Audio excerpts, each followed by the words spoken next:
మకర రాశి వారికి ఎలా ఉంది?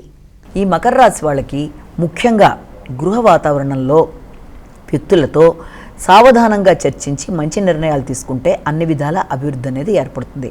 ఆర్థిక సంబంధమైన విషయాలు కావచ్చు, గృహంలో సభ్యులతో మీ యొక్క ఆలోచనలలో కావచ్చు, దేనిలోనైనా తొందరపాటు నిర్ణయాల వల్ల కొన్ని మంచి సంబంధాలని కోల్పోయే అవకాశాలు ఉంటాయి. కనుక ఆ విషయాన్ని దృష్టిలో పెట్టుకొని మాట్లాడేటప్పుడు, మాటలు ఉపయోగించేటప్పుడు కుటుంబ సభ్యులతో అభిప్రాయ భేదాలు రాకుండా జాగ్రత్తగా ఉండాలి. ద్వాదశ రాశిలో తదుపరి రాశి కుంభరాశి గురించి తెలుసుకుందాం.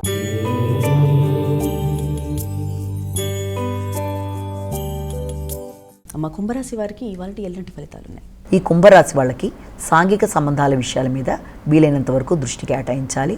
మీ వ్యక్తిగత విషయాలతో పాటు మీ ఆత్మీయుల విషయాల్లో కూడా శ్రద్ధ తీసుకోవాలి. జీవిత భాగస్వామితో అభిప్రాయ భేదాలు రాకుండా తగిన విధంగా జాగ్రత్తలతో ముందుకెళ్ళాలి. వ్యాపార భాగస్వాములతో కానీ, జీవిత భాగస్వామితో కానీ మీరు మాట్లాడేటప్పుడు, నిర్ణయాలు తీసుకునేటప్పుడు మీరు వారు చెప్పేది కూడా శ్రద్ధగా విని తదుపరి నిర్ణయం తీసుకుంటూ ముందుకు పెడితే అన్నీ కూడా చాలా వరకు అనుకూలంగా ఉండే అవకాశం అనేది ఉంది.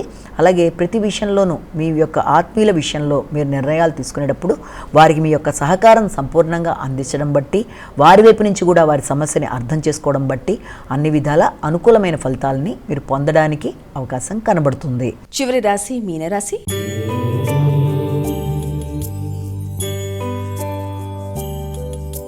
అమ్మ, ఈరోజు మీనరాశి వారికి ఎలా ఉంది? మీనరాశి వాళ్ళకి ఆరోగ్యపరంగా శ్రద్ధ తీసుకోవాలి. అనవసరమైన ఖర్చుల్ని నిరోధించాలి.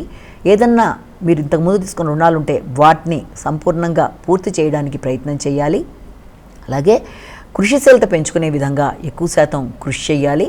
అలాగే విద్యార్థులకి ముఖ్యంగా విద్య మీద నిరాసక్తత లాంటిది ఏర్పడకుండా వీలైనంత వరకు అలాంటి ధోరణిలోకి పెడుతున్నప్పటికీ పోటీతత్వం అనే దాని మీద ఆసక్తి లేకపోవడం బట్టి విద్య మీద ఆసక్తి అనేది తగ్గే అవకాశం ఉంది. కనుక ప్రతి విషయంలోనూ ఆ రకమైన నైరాశ్యం లేకుండా విద్యాపరమైన విషయాల్లో పోటీతత్వంలో వారు నిస్సహాయంగా అవ్వకుండా వీలైనంత వరకు ఆ రకమైన కాంపిటేటివ్ స్పిరిట్స్, విద్యాపరమైన అభివృద్ధి కొరకు ప్రయత్నాలు లాంటివి చేయడం మొదలైనవన్నీ కూడా మంచి ఫలితాలు ఇచ్చే అవకాశం లాంటిది కనబడుతుంది.